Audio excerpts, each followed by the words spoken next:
Thanks for joining us once again here on Local Decision 2024. I'm Eric Nelson, and joining us now in studio here at North Metro TV, Matt Norris, DFL candidate, Minnesota House District 32B, and so you're running for re-election, Matt. I am, yes. Thanks for stopping by. And thanks for having me, Eric. First and foremost, we like to let the candidates tell the viewers about themselves. So here's a chance to explain who Matt Norris is. Yeah. Well, while I may look young, for about 20 years now, my career has been focused on working with and for the community to identify problems and solve them. It goes, way back to when I started work in my hometown trying to address resident concerns about rising youth crime. I spearheaded an initiative to address it, and violent crime in the city dropped 40% over a 5-year period. Then, for example, during the pandemic, I discovered that high school students and senior citizens on Social Security were being denied or left out of our unemployment insurance system here in the state due to a kind of outdated and unfair law dating back to 1939. So I got to work, even at times taking on the administration of my own party, and we were able to get the issue fixed and the law repealed. And so then in 2022, I stepped forward and said, I want to run for the Minnesota House of Representatives, and in particular, I wanted to have the opportunity to try to fix once and for all the challenges with Highway 65. And I was fortunate enough to get elected and went right to work and was able to lead the effort to secure $102.75 million to fully fund the effort to take out 4 stoplights along the stretch here in Blaine. And so, there's always certainly more challenges and issues on the horizon, but I think, when you look at my career, I've proven that I can be a problem solver, and I think that's the type of leadership that we need from our elected officials these days. Yeah, and Minnesota 65 has been a hot button issue. So when Highway 65 is finally, up and running, a much better version than what we have now, what's that going to mean for Blaine and then cities south and north? Yeah. So the project that we funded is going to take out 4 stoplights at 99th, 105th, 109th, and 117th. And at each of those intersections, they're going to build a bridge. Highway 65 will go over, and then the local roads will go under. And most importantly, that's going to mean a much safer community. This is the most dangerous stretch of highway in the metro area, and that was one of the most important selling points when I was relentlessly talking about this with my colleagues. And so we're going to see a significant reduction in crashes and accidents along that stretch. It also is going to increase convenience for folks here in the area. And you're not going to have to wait multiple cycles of the light to cross 65 or turn on to 65. If you're somebody who's going north and south down 65 through Blaine to either get up to Cabin Country or get into the cities, you're not going to have to be stopping at stoplights every half mile to mile.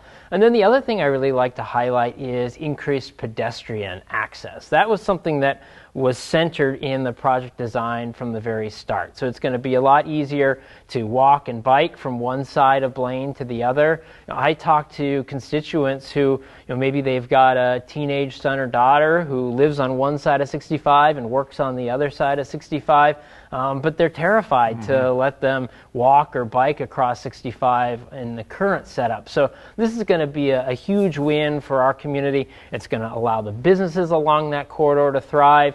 We're also the home to so many high-profile events, the Target USA Cup, the 3M Open. And so when visitors from across the country and across the world come to Blaine, their perception is not going to be sitting in gridlock traffic. It's going to be a much better gateway to all the fantastic attractions we have here in Blaine. All right, so before we all thrive on 65, as they say, there's going to be more pain before there's gain. Yes. It's still a few years out. Any way to fast track this? I mean, you've got money coming in. I know you deal with the folks in D.C. Yeah. Can you speed it up? Yeah, we're already moving at a pretty rapid pace for a project of this size. So the anticipated start date is going to be 2026. It's possible we might be able to move a little bit of the work on the side roads up into 2025. But you think about how many businesses and property owners are along that stretch, and even though they're not going to be necessarily taking any of those businesses, they have to acquire right-of-way, and so that takes a little bit of time. They've been going through the environmental review process. So I certainly am pushing to get this done as quickly as possible. I was just emailing with MnDOT recently to get an update on how things are progressing. I think the other concern, from residents is, what's the impact going to be on some of the side roads? Is traffic going to be diverted? And is it going to mean a lot more traffic in my neighborhood? And so I've been working with my colleagues at the state, the county, the city level to make sure that we're trying to be proactive in terms of some upgrades, in terms of safety and traffic controls on some of those side roads like Radisson, but then also talking with residents to identify what are particular concerns in individual neighborhoods and working with the engineers to figure out how can we make sure that we're mitigating any impact from that construction in local neighborhoods. All right, a year ago, from your perspective, the DFL standpoint, it was the perfect storm. You had the trifecta, and you got a lot of stuff accomplished in St. Paul. Talk about that and tell us what you're proud of. Yeah. Well, I think overall, when you look at these past 2 years here in Minnesota, we have focused on getting back to the things that have made Minnesota great over the past several decades. Minnesota has always prided itself on being a state where we have high quality of life. Good schools, good infrastructure, good health care, beautiful natural resources. And unfortunately, because of some of the gridlock that had set in at the Capitol over a number of years, we hadn't been keeping up the investments in those sorts of things. Highway 65 is a perfect example. That there was a clear need there, and yet the political will was just not there to get the project funded. And so when you look at other things, I was able to secure $300 million in public safety aid for our cities and counties. That was money that is going to our local cities, our local counties to invest in safety in our neighborhoods. I authored the bill that bumped up the per student funding for our schools, and we're seeing increased pay for teachers as a result of that. Paid family medical leave that we passed. It's going to mean that if you're a family here in Minnesota and you welcome a newborn, if you have an ailing parent, you're going to be able to get paid time off to bond with that newborn or care for that ailing parent. So again, really the idea is focus on what's going to make Minnesota that high quality of life state that we all enjoy. All right, so Minnesota is one of 10 states that taxes Social Security. Do you want to see that change? Yeah, I've actually been leading on that change. We were able to make significant progress on that the past couple years here at the legislature. I'm the vice chair of the Taxes Committee, and I helped lead that push. And now, as a result of my work and the work of a couple other colleagues, the vast majority of Minnesota seniors here in the state of Minnesota are not paying any tax on their Social Security benefits. I pushed for the full elimination of it. I had other colleagues who didn't want to see any changes at all, and you don't always get what you want at the Capitol. It's about negotiating. It's about finding that compromise. And so I think the concern from some about why didn't we go all the way is that it gets to be pretty expensive. And as you think about our population increasingly aging, more and more of the tax that the state collects is going to be from things like Social Security, from investment income rather than earned income, because more and more people are retiring. To go from where we landed to full elimination would be about another $1 billion every 2 years and growing. And so the concern was how do we continue to invest in those things that make Minnesota great, provide us that high quality of life, like our schools and like our infrastructure, if we're taking that big of a bite out of the state's tax receipts.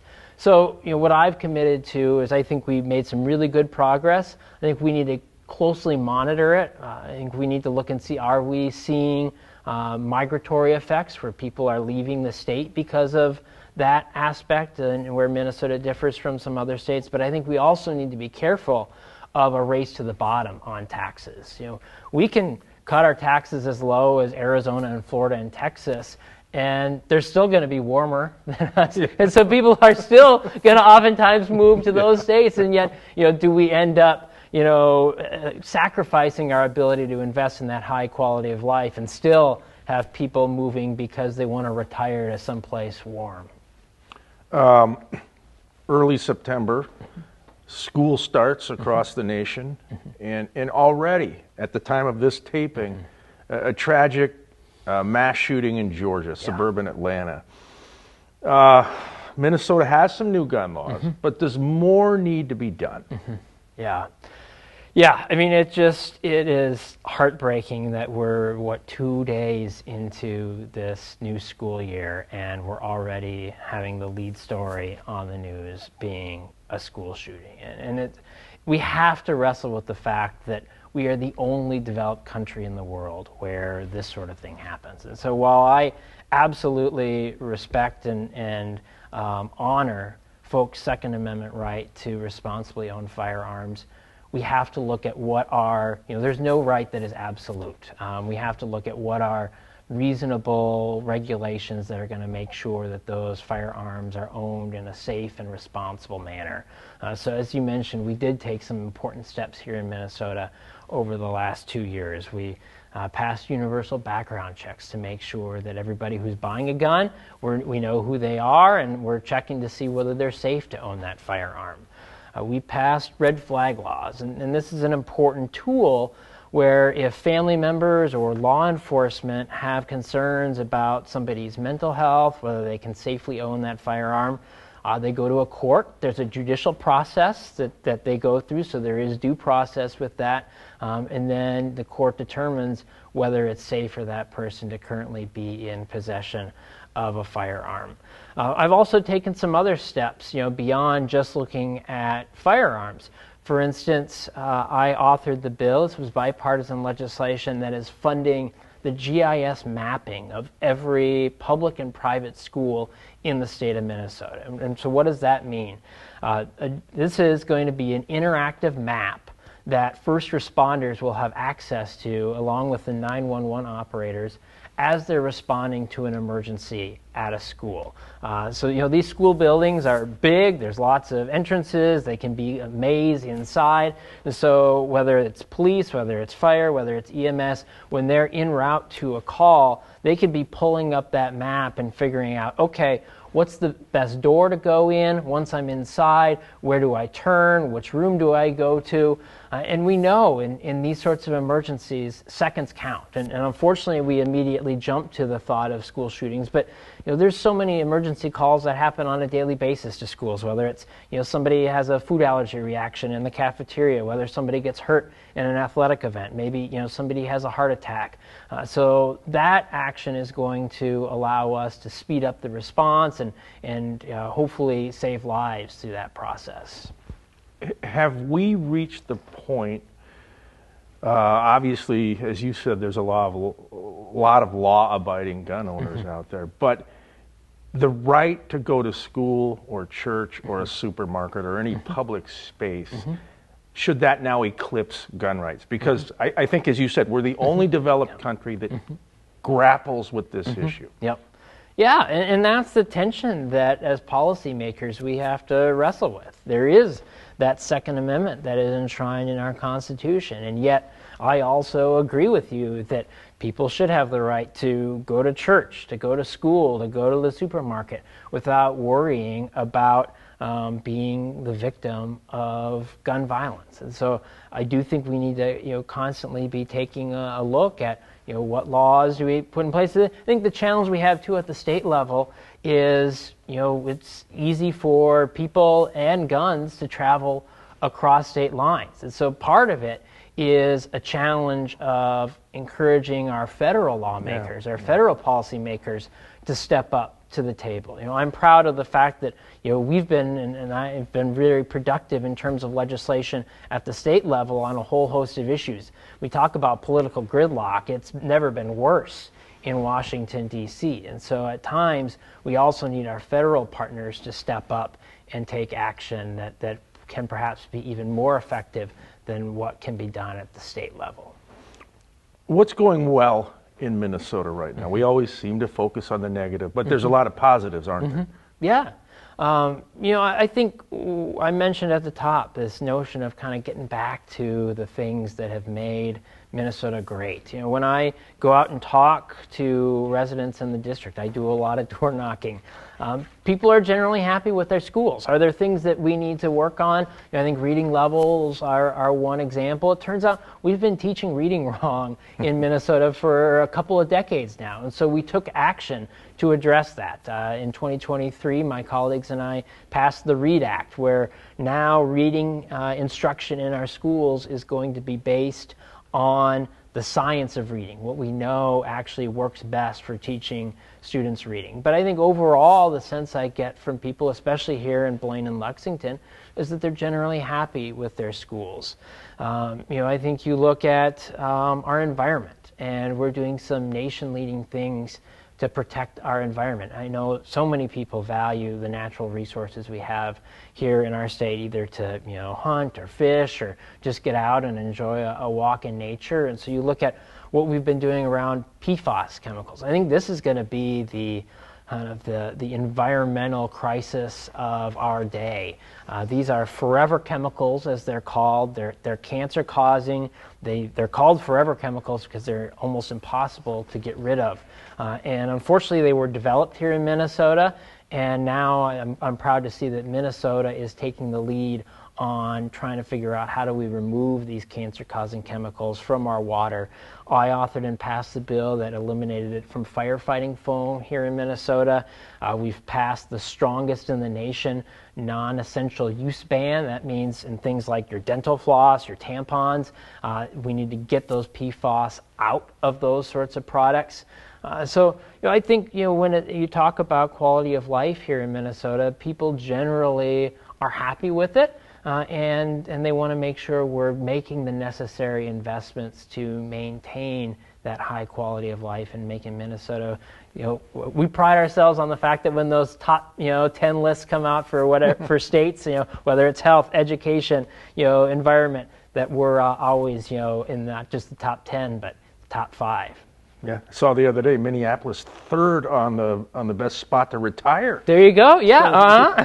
What about chasing the sun? I thought that was the goal. Well, but I think again, other states might have better weather, but when you add it up collectively, our art scene, across the board, health, especially for older adults, the strong health care that we have here in our state, it makes a difference. Couple of things you want to accomplish if you go back to the House. Yeah. So first and foremost, talking a lot about how do we make life more affordable for Minnesotans. I know that inflation has been hard on so many people's budgets, and in particular, what I want to focus on in that area is what I call the 3 cares: child care, health care, and senior care. All 3 of those are such big budget items for a lot of families, and if we can bring down the cost of those big budget items, it leaves more room for the gas, the groceries, the things that are a little bit harder for us to control at the state legislature. I also want to continue to see improvements in our schools, making sure that our schools are places where all students can thrive. I want to continue my work on making sure that we maintain safe neighborhoods. I was able to pass $300 million in public safety aid for our cities and counties. I led the bipartisan effort to renew the Anoka County Joint Law Enforcement Council. I worked with police on a bill to surge resources to cut down on the number of young people committing repeated offenses. And there's certainly still more work to do. Those crime levels, while trending downward, are still higher than they were before the pandemic. And so I say, again, look at my track record of tackling problems and actually getting them solved. And I think that's why I've earned, hopefully, another 2 years in the Minnesota House of Representatives. And I'd be proud to have the folks of Blaine and Lexington send me there again. All right, before we let you go, red and blue equals purple. The Minnesota Vikings, yes. The team that you have a passion yes. for. Are they going to win any games this year? Oh, they'll win some, I think. Yeah, unfortunately, I think this might be a bit of a transition year for them. We'll see how Sam Darnold does, but like everybody else, I'm looking forward to J.J. McCarthy healing up and hopefully a long career throwing a lot of touchdown passes to Justin Jefferson. Thanks for stopping by, Matt. Thanks, Eric. All right, he's Matt Norris, DFL, Minnesota House District 32B. That would be Blaine and Lexington. This is Local Decision 2024.